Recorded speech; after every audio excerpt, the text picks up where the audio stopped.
구파시접 9년 고려의 네 번째 왕이 즉위했습니다. 그의 이름은 왕소, 훗날 광종이라 불리게 될 인물이에요. 즉위할 때 그의 나이는 25, 젊은 왕이었습니다. 하지만 그가 물려받은 나라는 결코 안정적이지 않았어요. 아버지 태조 왕건이 세상을 떠난 게 943년이에요. 그로부터 6년 동안 고려에서는 무슨 일이 있었을까요? 왕위를 둘러싼 피바람이 불었습니다. 두 명의 왕이 갈아치워졌어요. 첫 번째 왕 해종은 2년을 버티지 못하고 죽었고, 두 번째 왕 정종은 4년 만에 세상을 떠났습니다. 왕이 자주 바뀌면 나라가 불안해져요. 신하들은 누구 편에 붙어야 할지 몰라서 전전긍긍하고, 백성들은 정책이 오락가락하니까 힘들어지죠. 국가의 기반 자체가 흔들리는 거예요. 오늘은 이 혼란을 끝내고 고려를 진짜 나라로 만든 왕, 피의 개혁자 광종 이야기입니다. 그의 개혁은 잔인했지만 고려 500년의 기초가 됐어요. 먼저 광종이 왜 네 번째 왕이 됐는지부터 이해해야 해요. 태조 왕건에게는 아들이 25명이나 있었어요. 왜 그렇게 많았었냐고요? 왕건은 호족들과 결혼 동맹을 맺었거든요. 지난 시간에도 말씀드렸지만 왕건은 여러 지역의 호족 딸들과 결혼해서 29명의 부인을 뒀어요. 정략 결혼이었죠. 이게 후삼국 통일의 비결이기도 했어요. 결혼으로 호족들을 아군으로 만든 거예요. 송악의 왕건이 전국의 호족들을 자기 편으로 끌어들인 방법이 바로 이 결혼 정책이었습니다. 그러다 보니 아들도 많아진 거죠. 문제는 이겁니다. 왕건이 죽고 나면 누가 왕이 되느냐? 25명의 아들 중에서 누구를 후계자로 삼느냐에 따라 특정 호족 가문이 권력의 핵심이 되는 거예요. 다른 호족들은 당연히 불만이겠죠. 왕건은 살아생전에 맏아들 왕무를 후계자로 지목했어요. 왕무가 바로 해종이에요. 그런데 해종의 어머니 쪽 집안은 힘이 약했어요. 나주오씨 가문인데 고려 건국 과정에서 큰 역할을 하지 못한 집안이었어요. 나주는 후백제 영역이었거든요. 왕건이 남쪽 세력을 끌어들이기 위해 맺은 결혼이었지 핵심 세력은 아니었던 거죠. 반면 왕건의 다른 아들들, 특히 왕교와 왕소의 외가는 막강한 호족 가문이었죠. 왕교의 외가는 충주 유씨, 왕소의 외가는 황주 황보씨, 둘 다 고려 건국에 큰 공을 세운 집안이에요. 군사력도 있고 경제력도 있었어요. 특히 충주 유씨는 중원 지역의 패자였고, 황주 황보씨는 황해도 일대를 장악한 대호족이었습니다. 이들 입장에서는 자기 외손자가 왕이 되어야 한다고 생각했겠죠. 왕건이 살아있을 때는 이 갈등이 수면 아래에 있었어요. 왕건의 권위가 워낙 강했으니까요. 후삼국을 통일한 영웅이잖아요. 누가 감히 대들겠어요. 하지만 왕건이 죽자마자 폭발했습니다. 943년 왕건이 죽고 해종이 즉위했어요. 그런데 즉위하자마자 문제가 터졌습니다. 왕규의 난이에요. 왕규는 누구냐면 왕건의 장인 중 한 명이에요. 그의 딸이 왕건의 부인이었고 그 사이에서 아들 광주원군이 태어났죠. 왕규는 광주원군을 왕으로 만들고 싶었어요. 그래서 해종을 제거하려고 했습니다. 다행히 이 음모는 사전에 발각됐어요. 왕규는 처형당했고 그의 세력은 몰락했습니다. 하지만 이 사건은 고려 왕실의 불안정성을 보여주는 거예요. 왕이 즉위하자마자 반란이 일어났다는 건 왕권이 그만큼 약하다는 뜻이에요. 해종은 이 스트레스를 견디지 못했습니다. 즉위한 지 2년 만에 병으로 죽었어요. 단순한 병사였는지는 의문이에요. 일부 기록에서는 왕교 세력의 압박 때문에 심한 스트레스를 받았다고 해요. 요즘 말로 하면 우울증이나 공황장애 같은 거였을 수도 있어요. 해종이 죽자 왕교가 왕위에 올랐습니다. 정종이에요. 정종 때는 서경 천도 문제가 있었어요. 서경이 어디냐면 지금의 평양이에요. 정종은 수도를 개경해서 서경으로 옮기려고 했어요. 왜 그랬을까요? 개경은 왕건이 세운 도시예요. 개경 주변에는 왕건과 함께 고려를 세운 호족들이 자리 잡고 있었어요. 정종 입장에서는 이들의 눈치를 봐야 했죠. 서경으로 수도를 옮기면 이 문제에서 벗어날 수 있었어요. 새로운 곳에서 새로운 세력을 키울 수 있으니까요. 하지만 천도는 실패했습니다. 개경 호족들의 반대가 너무 거셌거든요. 정종도 오래 못 갔어요. 4년 만에 죽었습니다. 그리고 드디어 왕소, 광종이 즉위한 거예요. 광종이 물려받은 고려는 어떤 나라였을까요? 한마디로 말하면 왕이 있지만 왕답지 못한 나라였어요. 왕건이 후삼국을 통일할 수 있었던 건 호족들의 힘 덕분이에요. 그는 호족들과 손을 잡았고 그 대가로 호족들에게 많은 것을 허락했습니다. 토지, 노비, 관직. 호족들은 자기 지역에서 거의 독립적인 권력을 행사했어요. 세금도 자기들이 걷고 군대도 자기들이 거느렸죠. 이게 무슨 뜻인지 아세요? 왕이 세금을 거두려면 호족들을 통해야 했어요. 왕이 군대를 동원하려면 호족들의 협조가 필요했고요. 왕은 이 호족들의 우두머리 같은 존재였을 뿐이에요. 지금으로 치면 대통령이 있는데 각 도지사가 독자적인 군대와 재정을 가지고 있는 거예요. 대통령 말을 안 들어도 별로 제재할 방법이 없는 상황이죠. 왕건도 이 문제를 알고 있었어요. 죽기 전에 훈유 10조라는 유훈을 남겼는데 그 중에는 호족을 경계하라는 내용도 있었습니다. 차연이남 공주강 밖은 사냥과 지세가 배역한 곳이니 그곳 사람을 등용하지 말라? 특정 지역 출신을 경계하라는 말이에요. 호족 세력을 견제하라는 뜻이죠. 하지만 왕건 자신도 이 문제를 해결하지 못하고 세상을 떠났어요. 태종과 정종 때는 더 심해졌습니다. 왕위를 둘러싼 싸움에서 특정 호족 세력이 힘을 얻었거든요. 왕규의 낭같은 반란도 일어났고요. 광종이 왕위에 올랐을 때 그는 선택의 기로에 서 있었어요. 호족들과 타협하며 약한 왕으로 남을 것인가, 아니면 진정한 왕권을 세울 것인가. 광종은 후자를 선택했습니다. 하지만 곧바로 행동에 옮기지는 않았어요. 광종은 즉위 후 7년 동안 조용했습니다. 아무런 개혁도 하지 않았어요. 호족들을 자극하는 일도 없었고 큰 정책 변화도 없었습니다. 무능해서 그랬을까요? 아니에요. 그는 기다리고 있었던 겁니다. 즉위 초기에 광종의 입지는 탄탄하지 않았어요. 형들이 재위하던 시절 권력을 잡은 호족들이 여전히 조정을 장악하고 있었거든요. 대표적인 인물이 왕식념이에요. 왕식념은 태조 왕건의 사촌 동생이에요. 고려 건국의 1등 공신이죠. 태종 정종 때 막강한 권력을 휘둘렀어요. 광종이 즉위했을 때도 왕식념은 건재했습니다. 광종은 이런 인물들을 상대해야 했어요. 섣불리 움직였다가는 해종처럼 될 수 있었습니다. 그래서 광종은 7년을 기다렸어요. 그 사이 자신의 세력을 키우고 호족들의 동향을 살폈습니다. 누가 충성스럽고 누가 위험한지 파악했죠. 또 하나 중요한 게 있어요. 광종은 이 기간 동안 불교를 후원했습니다. 절을 많이 지었고 승려들을 우대했어요. 왜 그랬을까요? 불교계는 호족과 별개의 세력이었거든요. 승려들은 호족 출신이 아니에요. 광종은 불교계를 통해 호족과 다른 지지 기반을 만들려고 했던 거예요. 그리고 구보 16년 마침내 광종이 움직이기 시작합니다. 구보 56년에 광종이 내린 첫 번째 조치는 노비양건법이에요. 이게 뭐냐면 말 그대로 노비를 조사하겠다는 법이에요. 이걸 이해하려면 먼저 고려 초기의 노비 상황을 알아야 해요. 고려 초기에는 전쟁이 많았습니다. 후삼국 통일 과정에서 수많은 사람들이 포로로 잡혔고 이들 중 상당수가 호족들의 노비가 됐어요. 노비가 뭐냐면 쉽게 말해서 주인에게 속한 사람이에요. 자유가 없어요. 주인이 시키는 대로 일해야 하고 결혼도 주인 허락을 받아야 해요. 사고 팔 수도 있었어요.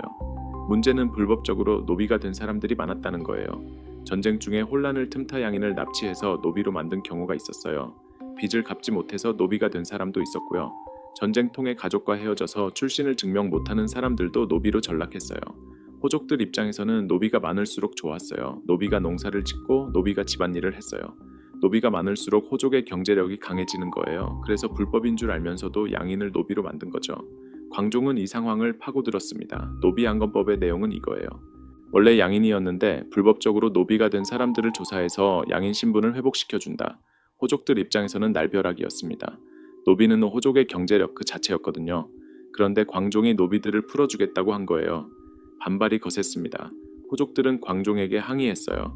이건 재산권 침해입니다. 수십 년 전 일을 어떻게 다 조사합니까? 증거도 없이 노비를 풀어주면 질서가 무너집니다. 하지만 광종은 물러서지 않았습니다. 노비양건법은 어떻게 시행됐을까요? 광종은 관리를 보내서 각 지역의 노비를 조사하게 했어요. 노비들에게 직접 물었습니다. 너는 원래 어디 출신이냐? 언제, 어떻게 노비가 됐느냐? 증인이 있느냐? 조사 결과 원래 양인이었던 사람은 해방시켰어요. 양인 신분을 증명하는 문서를 발급해줬습니다. 이 과정에서 호족들은 엄청난 손해를 봤어요. 기록에 따르면 상당수의 노비가 양인으로 돌아갔다고 해요. 정확한 숫자는 모르지만 호족들의 경제 기반이 크게 흔들렸을 거예요. 노비양건법의 효과는 세 가지였어요. 첫째, 호족의 경제적 기반을 약화시켰습니다. 노비가 줄어드니까 호족들의 힘도 줄어들었죠. 호족의 힘은 결국 경제력에서 나와요. 땅이 많고 그 땅을 경작할 노비가 많으면 부자가 되고 부자가 되면 사병도 키울 수 있고 권력도 가질 수 있어요. 노비양건법은 이 구조의 기반을 흔든 거예요. 둘째, 해방된 양인들은 국가에 세금을 내는 사람이 됐어요. 노비일 때는 주인에게만 일해줬지만 양인이 되면 국가에 세금을 내야 해요. 왕의 재정 기반이 늘어난 거예요. 또 양인은 군역의 의무도 있어요. 나라에서 군대를 소집하면 양인 남자들이 가야 해요. 양인이 늘어나면 왕이 동원할 수 있는 군사력도 늘어나는 거죠. 셋째, 해방된 양인들은 광종에게 고마워했을 거예요. 자기를 노비에서 구해준 왕이니까요. 노비 신분에서 벗어난다는 게 얼마나 큰일인지 아세요. 노비는 사람 취급을 못 받았어요. 물건처럼 사고 팔 수 있었고 자식도 노비가 됐어요. 대대로 노비 신분이 이어지는 거죠. 그런데 광종이 너는 원래 양인이니까 노비가 아니다 라고 선언해 준 거예요. 인생이 바뀌는 거잖아요. 이 사람들은 당연히 광종을 지지하겠죠. 광종은 일석삼조를 노린 겁니다. 호족은 약해지고 국가 재정은 늘어나고 왕에게 충성하는 사람들이 생기는 노비안건법을 실시한 지 2년 뒤인 958년 광종은 두 번째 개혁을 단행합니다. 과거제도 도입이에요. 과거제도가 뭐냐면 시험을 쳐서 관리를 뽑는 제도예요. 중국에서 시작된 제도인데 수나라 때 처음 생겼고 당나라 때 크게 발전했습니다. 고려 이전까지 한반도에서는 관리를 어떻게 뽑았을까요? 대부분 혈연이나 가문 배경으로 뽑았어요. 아버지가 관리면 아들도 관리가 되는 시기였죠. 신라의 골품제가 대표적이에요. 골품제에서는 아무리 능력이 있어도 육두품 이하면 높은 관직에 오를 수 없었어요. 태어날 때부터 천장이 정해져 있던 거죠. 고려도 마찬가지였습니다. 호족 출신들이 관직을 독점했어요. 능력과 상관없이 집안 좋으면 벼슬을 했죠. 광종은 이걸 바꾸고 싶었어요. 과거 제도를 도입하면 가문에 상관없이 능력 있는 사람을 뽑을 수 있습니다. 시험만 잘 보면 관리가 될 수 있으니까요. 그리고 이렇게 뽑힌 관리들은 호족이 아니라 왕에게 충성하게 되죠. 왜냐고요? 그들의 벼슬 자리는 왕이 준 거니까요. 호족 덕분에 관리가 된 게 아니에요. 시험을 봐서 왕이 뽑아준 거예요. 당연히 왕에게 충성하겠죠. 과거제도 도입을 건의한 사람은 쌍기라는 인물이에요. 쌍기는 중국 후주 출신이에요. 5대 10국 시대의 중국에는 여러 나라가 있었는데 그중 하나가 후주예요. 후주가 송나라에 멸망당하면서 쌍기는 고려로 망명했습니다. 쌍기는 중국의 선진 제도를 알고 있었어요. 과거 제도도 그중 하나였죠. 광종은 쌍기의 건의를 받아들여 과거 제도를 시행했어요. 958년 첫 과거 시험이 치러졌습니다. 시험 과목은 여러 가지가 있었어요. 제술과 명경과 잡과 등이요. 제술가는 문장 짓는 능력을 보는 시험이에요. 시나 논술을 쓰게 했죠. 특정 주제를 주고 글을 쓰게 하는 거예요. 당시 지식인들에게 문장력은 매우 중요했어요. 외교 문서도 써야 하고 법령도 만들어야 하니까요. 명경과는 유교 경전에 대한 지식을 테스트하는 시험이에요. 논어, 맹자, 주역 같은 책을 얼마나 잘 이해하고 있는지 보는 거죠. 유교 경전은 동아시아 지식인의 기본 교양이었어요. 잡과는 법률, 회계, 지리 같은 실무 능력을 보는 시험이었어요. 나라를 운영하려면 이런 전문 지식을 가진 사람도 필요하거든요. 첫 과거 시험에서 몇 명이 급제했는지는 기록마다 달라요. 하지만 중요한 건 숫자가 아니에요. 시험으로 관리를 뽑는 시스템이 처음 생겼다는 것 자체가 혁명적인 거예요. 이 사람들이 고려 역사에 이름을 남기게 돼요. 과거 출신 관료들은 호족 출신과 달랐어요. 자기 힘으로 시험을 통과한 사람들이니까요. 호족들은 또다시 반발했습니다. 자기들 자리를 외부인들이 차지하게 됐으니까요. 예전에는 집안 배경만 있으면 관리가 될 수 있었는데 이제는 시험을 봐야 해요. 게다가 과거 제도를 건의한 쌍기는 외국인이잖아요. 호족들 입장에서는 이중으로 화가 났을 거예요. 외국인 말 듣고 우리 제도를 바꾼다고? 하지만 광종은 아랑곳하지 않았습니다. 오히려 쌍기를 중용했어요. 쌍기에게 높은 관직을 줬습니다. 이건 호족들에게 보내는 메시지였어요. 나는 능력 있는 사람을 쓴다. 출신이 어디든 상관없다. 노비안건법과 과거제도, 이 두 정책만으로도 광종은 호족들의 원수가 됐어요. 노비안건법으로 호족들의 경제력을 빼앗았고 과거제도로 호족들의 관직 독점을 깼으니까요. 그런데 광종은 여기서 멈추지 않았습니다. 960년대에 들어서면서 광종은 본격적인 숙청을 시작해요. 숙청 대상은 누구였을까요? 공신들이었어요. 고려 건국에 공을 세운 사람들, 태조 왕건과 함께 후삼국을 통일한 영웅들, 이들 중 상당수가 호족 출신이었어요. 왕건이 호족들과 손잡고 나라를 세웠으니까요. 광종은 이들을 하나씩 제거하기 시작했습니다. 역모 혐의를 씌웠어요. 반란을 꾀했다는 죄목으로 체포하고 처형했습니다. 가족들까지 연좌시키는 경우도 많았어요. 연좌제라는 게 뭐냐면요. 한 사람이 죄를 지으면 그 가족, 친척까지 함께 처벌하는 거예요. 아버지가 역모를 꾀했다고 판정되면 아들도 처형당하거나 유배 가는 거죠. 무고한 사람들도 많이 희생됐어요. 광종은 이 연좌제를 적극적으로 활용했습니다. 한 호족을 제거할 때 그 일족 전체를 몰아붙인 거예요. 뿌리째 뽑아버리려고 한 거죠. 피바람이 불었습니다. 숙청의 규모가 어느 정도였냐면요. 광종의 동생 왕주도 역모 혐의로 유배됐어요. 가족이라고 해서 예외가 아니었습니다. 친형제도 용서하지 않았다는 건 그만큼 광종이 철저했다는 뜻이에요. 왕식념, 기억나세요? 태조 왕건의 사촌 동생이자 건국 1등 공신이요. 그도 숙청당했어요. 왕식념은 왕건과 함께 후삼국 전쟁을 치른 인물이에요. 수많은 전투에서 공을 세웠고 고려 건국의 1등 공신으로 대우받았습니다. 해종 정종 때는 조정에서 가장 영향력 있는 인물 중 하나였어요. 그런 왕식념도 광종 앞에서는 무력했습니다. 영모 혐의를 뒤집어쓰고 제거됐어요. 기록에 따르면 이 시기에 처형된 사람이 셀 수 없이 많았다고 해요. 고려세에는 이런 표현이 나와요. 형벌이 무겁고 살육이 많아 죄 없이 죽은 자가 많았다. 또 다른 기록에서는 이렇게 말해요. 옥에 갇힌 자가 넘쳐나고 귀양 간 자가 길을 메웠다. 감옥이 꽉 찼다는 거예요. 유배 가는 사람들이 줄을 이었다는 거죠. 조정 대신들은 아침에 출근할 때 가족들과 작별 인사를 했대요. 살아서 돌아올 수 있을지 몰랐으니까요. 오늘 저녁에 볼 수 있을지 모르겠소. 이런 인사를 나눴다는 거예요. 아침에 조정에 갔다가 저녁에 죄인이 되어 끌려갈 수 있었으니까요. 밀고 가 성행했습니다. 누군가가 저 사람이 반란을 꾀한다고 고발하면 조사도 제대로 안 하고 체포하는 경우가 많았어요. 이런 분위기에서는 누구도 믿을 수 없어요. 친구가, 동료가, 심지어 가족이 나를 고발할 수 있으니까요. 왜 광종은 이토록 잔인했을까요? 그는 호족들의 힘을 완전히 꺾고 싶었어요. 노비안건법으로 경제력을 빼앗고 과거제도로 관직을 빼앗고 이제 숙청으로 목숨까지 빼앗은 거예요. 공포는 효과적인 통치 수단이기도 해요. 모두가 무서워하면 누구도 반항하지 못하니까요. 광종의 목표는 하나였습니다. 강력한 왕권, 호족들 눈치를 보지 않아도 되는 진짜 왕이 다스리는 나라를 만들고 싶었던 거예요. 광종은 숙청만 한 게 아니에요. 왕의 권위를 높이기 위한 여러 조치도 함께 했습니다. 960년에는 독자적인 연호를 사용하기 시작했어요. 광덕이라는 연호예요. 연호가 뭐냐면 왕의 재위 기간을 부르는 이름이에요. 예를 들어 광덕 원년이라고 하면 광종이 광덕이라는 연호를 쓰기 시작한 첫 해라는 뜻이에요. 보통 동아시아 국가들은 중국 황제의 연호를 썼어요. 중국이 천하의 중심이고 다른 나라는 중국의 제후국이라는 의미예요. 그런데 광종은 자기만의 연호를 만든 거예요. 이건 굉장히 상징적인 일이에요. 중국과 대등하다는 선언이거든요.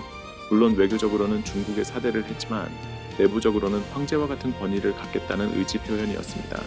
수도 개경을 황도라고 불렀어요. 황제의 도시라는 뜻이죠.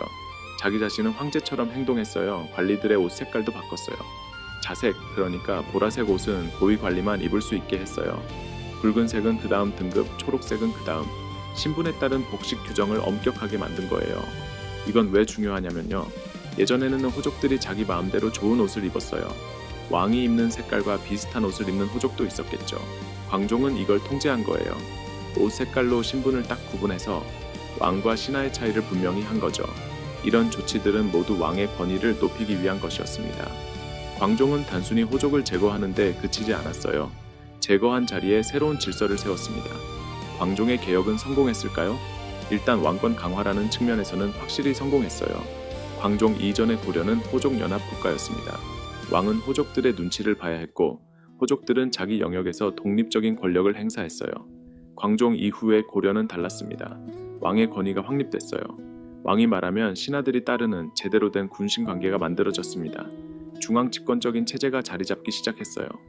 지방 호족들의 독자적인 권력은 크게 줄었습니다. 과거 제도로 뽑힌 관료들이 조정을 채웠습니다. 이들은 호족이 아니라 왕에게 충성했어요. 노비안건법으로 호족들의 경제력이 약해졌습니다. 더 이상 왕에게 대항할 힘이 없었죠. 후대의 왕들은 광종이 닦아놓은 기반 위에서 나라를 운영할 수 있었어요. 하지만 부작용도 있었습니다. 숙청이 너무 과했어요. 능력 있는 사람들도 많이 죽었습니다. 충성스러운 신하들까지 영모 혐의를 뒤집어쓰고 처형됐어요. 조정에는 공포 분위기가 만연했습니다. 아무도 왕에게 직언하지 못했어요. 왕이 틀린 결정을 해도 잘못됐습니다. 라고 말할 사람이 없었던 거예요. 이건 장기적으로 문제가 돼요. 왕이 항상 옳은 결정만 하는 건 아니거든요. 신하들이 견제하고 조언해야 하는데 그런 기능이 마비된 거죠. 광종 말년에는 이 문제가 심각해졌어요. 기록에 따르면 광종 스스로도 후회했다고 해요. 죽기 전에 억울하게 죽은 사람들의 명예를 회복시켜주고 싶다고 했대요. 하지만 이미 늦었습니다. 975년 광종이 세상을 떠났습니다. 재위 26년이었어요. 25세 즉위해서 51살에 죽었으니 인생의 절반을 왕으로 산 셈이에요. 그의 죽음 이후 고려는 어떻게 됐을까요? 아들 경종이 뒤를 이었어요. 그런데 경종 때 광종 시대의 반동이 일어났습니다. 숙청당한 사람들의 후손들이 복권을 요구했어요. 우리 아버지, 우리 할아버지는 억울하게 죽었습니다. 명예를 회복시켜 주십시오. 경종은 이 요구를 어느 정도 받아들였어요. 억울하게 죽은 사람들의 명예를 회복시켜주고 그 후손들에게 관직을 줬습니다. 광종이 만든 정책 중 일부는 폐지되거나 완화됐습니다. 하지만 큰 틀은 유지됐어요. 과거 제도는 계속됐습니다. 고려가 망할 때까지 과거 제도는 관리 선발의 핵심 제도로 남았어요. 조선까지 이어졌고요. 왕권 중심의 체제도 유지됐습니다. 호족들이 완전히 사라진 건 아니지만 더 이상 왕에게 대항할 정도는 아니었어요. 광종의 개혁은 고려의 체제를 바꿔놓았습니다. 광종을 어떻게 평가해야 할까요? 그는 분명 잔인한 왕이었어요.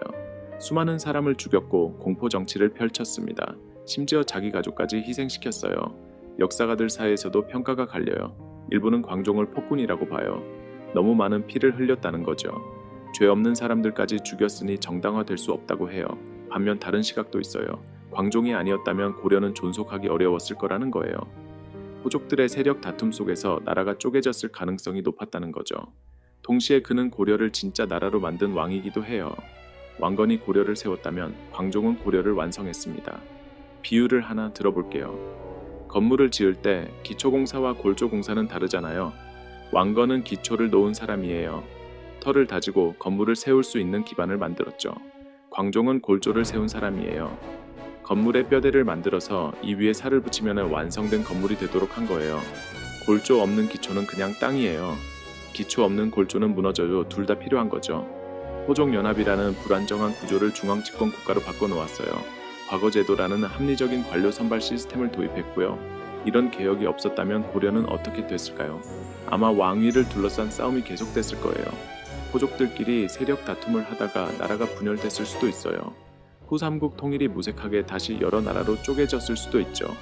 실제로 중국 역사를 보면 이런 일이 자주 있었어요. 한 나라가 망한 뒤 삼국시대, 남북조시대처럼 분열기가 오래 계속됐잖아요. 통일이 됐다가도 다시 쪼개지는 게 역사에서는 흔한 일이에요. 광종은 그 가능성을 차단했습니다. 피를 흘렸지만 그 피 위에 고려 500년의 기틀이 세워진 거예요. 역사는 광종에게 시호로 광종이라는 이름을 붙였습니다. 광은 빛날 광이에요. 나라를 빛나게 했다는 뜻이죠. 시호라는 건 왕이 죽은 뒤에 신하들이 평가해서 붙이는 이름이에요. 광종의 신하들, 그러니까 숙청에서 살아남은 사람들이 붙인 이름이 빛나게 한 왕이에요. 숙청당할 뻔했던 사람들조차 광종의 업적을 인정한 거죠. 피의 개혁자, 하지만 고려를 빛나게 한 왕, 그게 광종입니다. 광종의 개혁 이후 고려는 안정기에 접어들었어요. 경종, 성종을 거치면서 제도가 정비됐고 나라의 틀이 완성됐습니다. 특히 성종 때는 최승로라는 인물이 등장해요.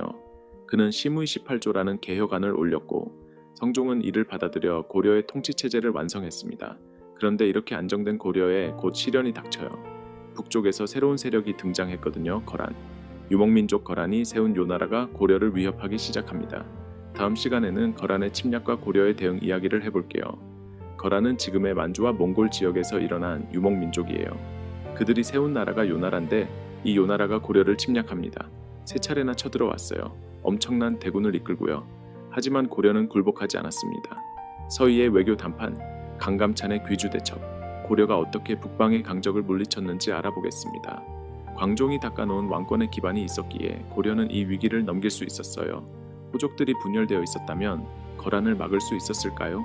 그럼 다음 시간에 만나요.